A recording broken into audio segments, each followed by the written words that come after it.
Bom dia, meus amados, que a paz do nosso Senhor Jesus Cristo esteja com todos vocês nesta manhã de terça-feira. Nós estamos aqui começando mais uma mensagem bíblica e eu espero que possa contribuir para a tua vida pessoal. Espero que você possa entender um pouco mais sobre o livro sagrado que é a Bíblia, esse livro que aqui dentro tem a receita para a nossa salvação, é o manual da humanidade, como Deus criou o mundo, e aqui tem também o nosso destino final, né? E eu creio que para a glória de Deus a gente está lá na Nova Jerusalém com Ele. Hoje nós vamos seguir com o estudo bíblico que eu tenho feito, né? Já algumas terças-feiras que eu venho fazendo um estudo bíblico. E esse estudo bíblico ultimamente tem sido em torno do livro de Atos, porque o livro de Atos é um livro que mostra uma história, né, que aconteceu na fundação da igreja, a história que aconteceu no princípio da igreja, né? O Antigo Testamento tem muitos livros históricos que trazem a história da humanidade, traz como o mundo foi criado e como nós chegamos até o nascimento de Cristo, né? Então ali tem muitos livros históricos maravilhosos que vale a pena a gente ler, a gente conhecer, estudar sobre eles. E aí quando vem o Novo Testamento, nós temos 4 livros que falam sobre o Evangelho de Cristo. É basicamente também história, porque ele fala sobre a vinda de Jesus e fala as coisas que Jesus fez enquanto esteve em forma de homem. E o livro de Atos, que é logo na sequência desses 4 livros, dos 4 evangelhos, o Evangelho de Cristo foi escrito por Mateus, por Marcos, por Lucas e por João. E aí depois vem o livro de Atos. Aí o livro de Atos conta a história da fundação da igreja, né? E hoje nós vamos ver, na verdade, a carta que Paulo escreveu aos Filipenses, mas que tudo tem também origem lá no livro de Atos. Então por isso eu fiz questão de fazer esse estudo com vocês do livro de Atos, para a gente poder entender melhor. E eu creio que se você buscar entender sobre o aspecto do livro que você está lendo, você entende muito melhor o conteúdo dele, né? Então, vamos por Filipenses. Se você souber qual é a intenção de Paulo quando ele escreve o livro de Filipenses, é muito melhor para você entender o que está dizendo ali, todas as cartas paulinas, né? Nada é por acaso, tudo tem ali uma explicação. Então hoje nós vamos ver a carta que Paulo escreveu aos Filipenses, que é muito interessante, né? Eu vou ler aqui o primeiro capítulo com vocês. Deixa eu pegar uma Bíblia mais simples. Eu vou ler o primeiro capítulo com vocês, depois eu vou entrar nessa questão, tá? Então olha só,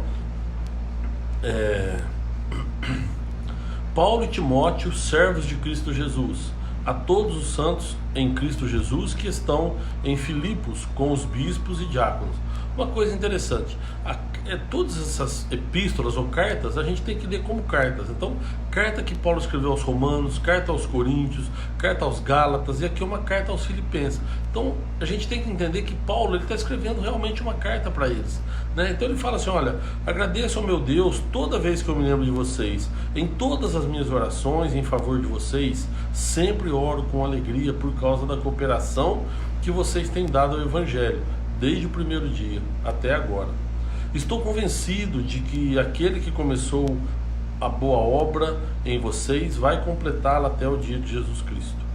É justo que eu assim me sinta a respeito de todos vocês, uma vez que os tenho em meu coração, pois quer nas correntes que me prendem, quer defendendo e confirmando o Evangelho, todos vocês participaram comigo da graça de Deus.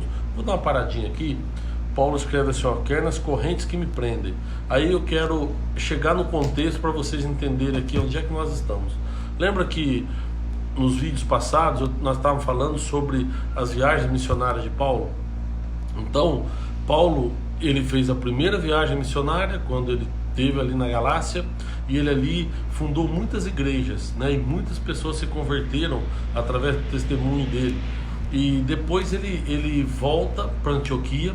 E aí tem uma confusão, né? Por quê? Porque alguns judeus acreditam que os não-judeus teriam que circuncidar, e o Paulo achava que não precisaria, porque os gentios não estavam debaixo da lei, mas sim debaixo da graça, e aí gerou essa confusão. Paulo então, com alguns amigos, vão para Jerusalém para conversar com os apóstolos. E ali está Pedro, né, que é um daqueles que tinha andado com Cristo. Você deve saber, mas nunca é demais de repetir, Paulo, ele era um apóstolo que não andou com Cristo, né? Ele pode até ter, ele era, acho que, criança quando Jesus esteve ali entre eles, e eu acho que muitas das coisas que Jesus fez, Paulo ficava observando, mas ele não era um dos 12, porque Paulo, na verdade, era o inimigo dos cristãos, né? Aí no momento, inclusive quando Estevão, que foi o primeiro mártir, o primeiro homem que morreu pelo evangelho, foi Estevão, quando ele é apedrejado, Paulo estava ali também, mas ele estava do outro lado, né? E Paulo, ele vivia, ele estudava com os fariseus, né? E ele mesmo fala, eu cresci aos pés de Gamaliel. Ele foi ali orientado, né, por Gamaliel, e educado por Gamaliel, que era um fariseu importante naquele momento ali. E aí acontece, quando ele se converte, aí então ele passa a ter o entendimento do evangelho, e ele passa de perseguidor a perseguido, e aí ele começa a ajudar nas igrejas. Então, só para você saber que Paulo não era um dos 12. Mas então, quando tem essa confusão toda, eles vão para Jerusalém, eles vão atrás dos apóstolos e dos mais velhos ali, que tinham mais experiência, para conversar sobre isso. E aí Pedro, que era um dos 12, estava lá, e Paulo fala para ele, Pedro, eu não concordo o que estão fazendo com os gentios, porque a gente prega o evangelho para eles, eles aceitam, mas eles não são judeus, eles não estão debaixo da lei, eles não têm que cumprir a lei, né? E Pedro concorda com ele, e aí acabam fazendo ali então um decreto, né? E esse decreto que eu falei nos vídeos anteriores, e esse decreto para falar como que eles deveriam se comportar. Olha, não fiquem tranquilos, vocês não vão ter que circuncidar, mas seria bom que vocês se abstivessem das questões de prostituição, das questões de sangue, né, de animais sufocados. Ele vai dando umas orientações, e Paulo pega aquilo ali, e ele então chama um amigo dele, Barnabé, e fala, olha, nós poderíamos voltar naqueles lugares onde nós abrimos igrejas para ver como é que o pessoal está. E aí Paulo aproveitou e levou o decreto. O que aconteceu? Teve uma divisão entre os dois, né, que nós falamos também no vídeo passado. Os dois brigaram por causa de João, chamado Marcos. E aí Paulo, ele então pega Silas e vai para visitar as igrejas, e Barnabé vai para outro lugar. Ali, quando Paulo começa a visitar as igrejas, ele conhece Timóteo. Então forma esse trio aí, Paulo, Silas e Timóteo. Lucas está com eles, mas Lucas é mais ele é médico, né? Ele não aparece, ele fica mais nos bastidores, tanto que é ele que escreve o livro de Atos. E aí o que acontece? Eles estão visitando novamente as igrejas, entregando esse decreto para as igrejas saber como que elas devem se comportar, e Paulo tem uma visão de que tem um homem pedindo para ele passar para a Macedônia, passar para a Europa. A Macedônia, naquela época, era a Macedônia, onde hoje é a Grécia. E Paulo, então, ele sai daquele circuito ali do Oriente Médio, sai do circuito ali da Turquia, e ele vai, então, para a Grécia. Chegando lá, ele conhece a cidade de Filipos. E Filipos tem esse nome porque era o nome do pai de Alexandre o Grande, né? Pai de Alexandre Magno, que era grego, que comandou o Império Grego por muito tempo. E foi fundada essa cidade com esse nome, Filipos, em homenagem ao pai de Alexandre Magno. E aí o que acontece? Paulo então conhece a cidade de Filipos, e ele tem uma grande surpresa, uma grata surpresa. Aquelas pessoas que se converteram, as pessoas que ouviram o evangelho, que acreditaram, elas passaram então a ajudar Paulo na obra, inclusive financeiramente. Então era uma igreja que ajudava muito a Paulo, né? Onde Paulo ia nas missões, eles mandavam recurso para Paulo, e foram realmente cooperadores do evangelho. E Paulo então tinha uma gratidão muito grande, tanto que na terceira viagem missionária de Paulo, ele visita Filipos 2 vezes. Ele vai, anda na Grécia, né? Visita Filipos, depois volta, antes de voltar para Jerusalém, quando ele é preso. Então a história, fazendo um resumo geral, né, é isso daí. Paulo, depois ele volta para Jerusalém, que ele é preso, nós vimos no vídeo anterior também, e de lá ele é levado de navio para Roma, que o navio afunda, e ele é picado por cobra, enfim, vocês se lembram disso? E aí ele é levado para Roma, e lá ele fica preso, mas ele fica em prisão domiciliar, né? Eles autorizam Paulo a ficar na casa dele, uma casa que ele alugou e que todas as despesas custeadas por ele, mas ele fica ali encarcerado, né, algemado e com guardas o tempo todo ali com ele, né? E quem pagava, quem ajudava ele nessas despesas era justamente a igreja de Filipe. E aí o que aconteceu? Enquanto Paulo está preso lá, eles mandam um homem, um irmão deles lá até Paulo, para levar inclusive uma oferta para Paulo, para levar recursos financeiros para Paulo sobreviver, né? E esse cara que é Epafrodito, e quando Epafrodito chega lá, ele fica doente, então ele é obrigado a ficar mais tempo do que ele tinha programado ali com Paulo em Roma. Então Paulo está preso em Roma, ele recebe a visita de Epafrodito, eles mandam para ele a oferta, a igreja de Filipos manda a oferta para Paulo, e Epafrodito fica muito doente, quase morreu, e ali eles ficam cuidando dele. Quando ele sara, Paulo então manda Epafrodito de volta, preocupado com a igreja lá de Filipos, porque eles devem estar preocupados com o Epafrodito, porque ele foi para voltar num tempo e demorou muito mais para voltar. Então Paulo ele pede para inclusive Timóteo acompanhar Epafrodito, e Epafrodito vai e leva essa carta que Paulo escreveu aos Filipenses, né? Então no contexto é esse. Então aí agora nós sabemos que quando Paulo escreve aos Filipenses, ele está preso em Roma, e ele pede para Epafrodito levar a carta para eles. Então agora a gente sabe que Paulo escreve de Roma, da prisão, né? E ele está escrevendo para agradecer aos filipenses pela ajuda que eles deram, e também para os exortar a permanecer firme na fé. Ao contrário de outras cartas que Paulo escreveu, por exemplo aos Coríntios, Paulo escreve para repreender a igreja. Paulo escreve para falar o seguinte: vocês estão agindo errado, vocês estão agindo de forma inconveniente, eu estou sabendo disso, né? Que ele fala que ele recebeu visitas da família de Cloé, e aí por causa disso ele escreve uma carta corretiva, né? Ele escreve uma carta para falar: vocês estão indo para o lado errado. E assim ele escreve aos Romanos, escreve aos Gálatas, mas para Filipenses ele escreve diferente. É uma carta mais amorosa, é uma carta mais de agradecimento e de reconhecimento pelo trabalho deles. Então a carta aos Filipenses é isso. Aí se a gente pegar então, olha só: eu dou graças a Deus todas as vezes em que lembro de vós, fazendo sempre com alegria a oração por vós. É Paulo falando. Paulo no versículo 12, olha o que ele fala: eu quero, irmãos, que saibais que as coisas que me aconteceram contribuíram para maior proveito do Evangelho. Que ele está falando o seguinte: o pessoal está preocupado com a prisão dele, e ele está falando: olha, tudo isso que me aconteceu e o fato de eu estar preso aqui, fiquem tranquilos, porque aconteceu para contribuir com o Evangelho, né? Serviram para maior proveito do Evangelho. Olha que interessante, Paulo o tempo todo ele se preocupava em pregar o Evangelho, aonde quer que ele estivesse, inclusive na prisão. Aí ele fala que, olha, de maneira que as minhas prisões em Cristo foram manifestas por toda a guarda pretoriana.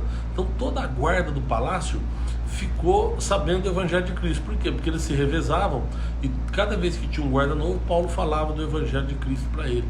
E todo o povo ali que morava em Roma ficou sabendo que Paulo estava preso por causa de Cristo, sabendo que ele não tinha feito nada de errado, mas que ele estava preso porque ele estava pregando o Evangelho de Jesus. E aí todos aqueles que tinham aceitado Jesus, que tinham acreditado, se sentiram mais motivados ainda a levar o Evangelho. Então as prisões de Paulo, na verdade, contribuíram para dar ênfase ao Evangelho e para incentivar aqueles colaboradores a pregar o Evangelho, né? E tem até uma frase interessante que fala: incentive um colaborador e detenha-o se for capaz, né? Quando um colaborador ele é incentivado, então ele passa, a força dele se multiplica, e foi isso que aconteceu, é isso que Paulo está falando aqui para ele.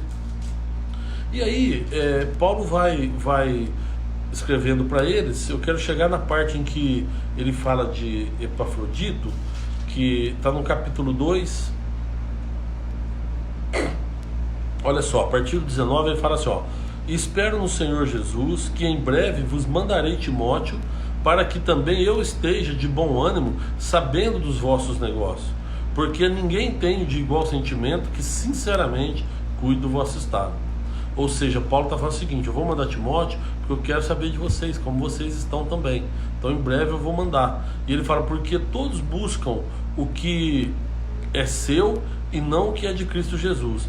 Mas bem sabeis qual a sua experiência e que serviu comigo no Evangelho como filho ao Pai. Ele está falando aqui de Timóteo, que olha, vocês sabem o quanto Timóteo tem me servido, o quanto Timóteo é realmente um bom filho para mim, né? Filho na fé, que Paulo diz, né? De sorte que espero enviá-lo a vós logo que tenha provido os meus negócios. Mas confio, ele está falando assim que eu resolver meus problemas aqui, né? Que Timóteo me ajuda, assim que ele resolver tudo aqui, eu mando ele para vocês.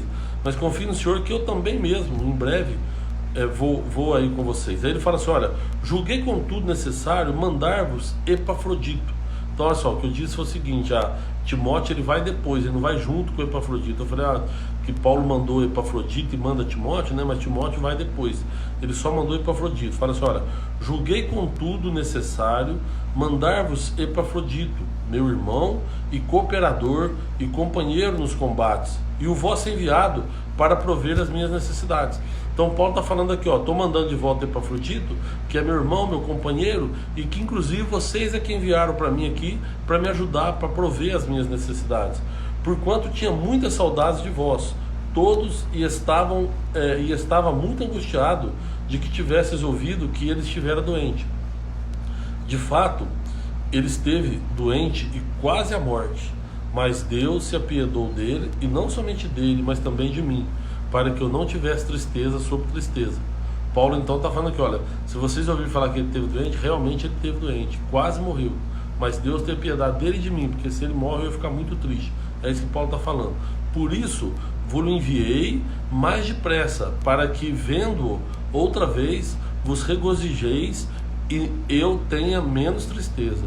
Recebei-o, pois, no Senhor com todo gozo e tende-o em honra, porque pela obra de Cristo chegou até bem próximo da morte, não fazendo caso da vida, para suprir para comigo a falta do vosso serviço. Olha só, o que ele está falando aqui, que Paulo, que Epafrodito, por causa do amor em Cristo, por causa da obra de Cristo, ele quase morreu.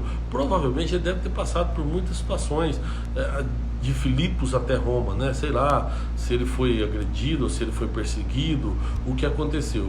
Mas o certo é que ele chega lá muito mal, entrega as ofertas a Paulo, e Paulo diz que ele quase morreu em amor do Evangelho, né? Ou a gente não sabe também se foi lá em Roma, quando ele chegou, se tentaram pegá-lo. Mas o que a gente sabe é que realmente ele sofreu, e que ele sofreu muito com isso. Mas enfim, Paulo está encaminhando então Epafrodito aos Filipenses. A carta aos Filipenses é pequena, ela tem 4 capítulos, né? Vale a pena você dar uma lida, até para você entender melhor depois tudo isso daí. Mas o que eu queria deixar com você aqui é isso, é esse estudo bíblico, para você entender que se você aprender a estudar ou a pesquisar aquilo que você está lendo, é muito mais fácil de você entender o conteúdo, né? Então agora que você sabe a história de como Paulo conheceu a cidade de Filipos e tudo isso, se você ler a carta, você vai entender muito melhor que Paulo está agradecendo, que Paulo está exortando eles a permanecer na fé, né? Paulo faz aqui um agradecimento especial para eles, né? Ele fala assim: todavia fizeste bem em tomar parte da minha aflição, e vocês bem sabem, ó Filipenses, que no princípio do Evangelho, quando parti da Macedônia, nenhuma igreja comunicou comigo a respeito de dar ou a receber, senão somente vocês, né? Tá falando assim: só vocês me ajudaram no princípio, quando eu parti da Macedônia. Então Paulo está mostrando aqui, na verdade, uma gratidão, né? E ele encerra falando assim: ora, a nosso Deus e Pai seja dada glória para todos sempre. Amém. Saudai a todos os santos em Cristo Jesus. Os irmãos que estão comigo vos saúdam. Todos os santos vos saúdam, mas principalmente os que estão na casa de César. Ele está falando, tá vendo? É uma carta mesmo, que ele está falando: tem um pessoal na casa de César que tá mandando um abraço para vocês. E ele fala: a graça de nosso Senhor Jesus Cristo seja com vós todos. Amém. Então, o que eu queria mesmo era isso, era fazer esse estudo bíblico sobre a carta de Filipenses, né, para que a gente pudesse entender, tá? E provavelmente eu vou falar de outras cartas, né? A carta aos Tessalonicenses, que também é importante.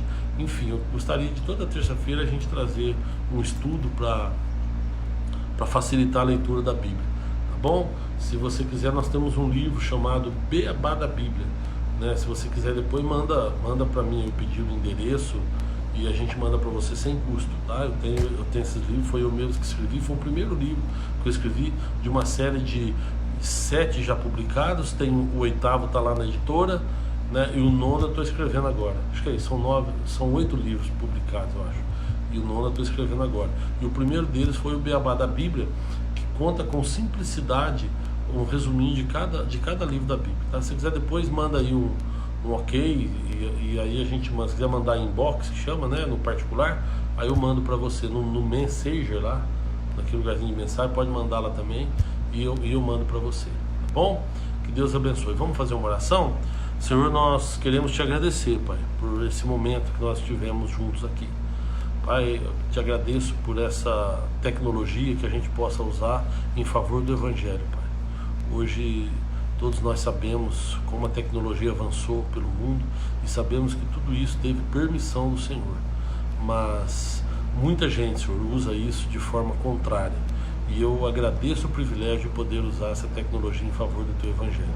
Agradeço, Pai, pela vida de cada uma dessas pessoas que estão nos assistindo, de cada uma delas. Pai, que o Senhor possa abençoar a casa delas, o Senhor possa, Senhor, derramar sobre elas a Tua graça e a Tua misericórdia. Coloca a Tua mão protetora, Pai, em cima de cada alma que está nos assistindo através desse vídeo. Pai, que a gente possa ter sabedoria, conhecimento da Tua palavra, mas acima de tudo, temor ao Senhor. Pai, que a Tua graça não se aparte de nós. Nós te agradecemos, bendizemos o Teu nome, em nome de Jesus, amém. Meus amados, obrigado, viu? Todo o pessoal que esteve nos assistindo aí, olha, a Sandra Pereira, obrigado, Sandra, Deus te abençoe. O Sérgio Carrara, Deus te abençoe, meu amigo, escreveu bom dia, amigo. A Rê, Deus te abençoe. A Cileia também, Deus te abençoe, assim. A Terezinha Galhardo, que Deus abençoe, está sempre com a gente aí. Daniel Monteiro, um grande abraço. A Terezinha escreveu graça e paz. A Helena, que Deus te abençoe, Helena. O Jonathan também mandou um bom dia para todo mundo. A Adriana Reis, bom dia, viu, Adriana? Paz do Senhor, que Deus te abençoe, amém. A Helena manda um bom dia, pastor, aqui, que Deus abençoe você, Helena. Apertei um negócio que não deveria ter apertado aqui, mas vou conseguir voltar. O Vanderlei, que é meu primo, que está assistindo, um abraço grande. O Gilberto Silva, o Bill, que Deus te abençoe, viu, Bill? Escreveu para todo mundo que bom dia, amados. Então, um bom dia também para o Bill. A Gislene Cardoso também está sempre com a gente, bom dia, viu, Gi? Deus te abençoe. A Gisela, Deus te abençoe também, Gi. O Silvio César Talarico, foi árbitro de futebol, né? Deus esteja contigo, viu, Talarico? Deus te abençoe poderosamente. A Paty Smith escreve bom dia, pastor. Bom dia também, Paty. A Terezinha Tibes, Deus te abençoe. A Eliane Marinho, a Maria Santos, o Renato Cabral, pastor Renato Cabral, Deus abençoe. A Isilda, que Deus te abençoe. A Eliane, a Niara do Diogo, Deus abençoe, viu, Niara? Você e o Diogo. A Lucinha, quem mais? Que é a Rosângela. Olha, bastante gente, né? Não tem como eu não consigo ver mais aqui quantas pessoas alcançadas, mas eu sei que é bastante gente aí que está com a gente. Que Deus possa abençoar todos vocês, tá bom? E a terça-feira que vem nós estamos aqui mais uma vez com o estudo bíblico, com a palavra de Deus para o seu coração. Até lá, Deus te abençoe.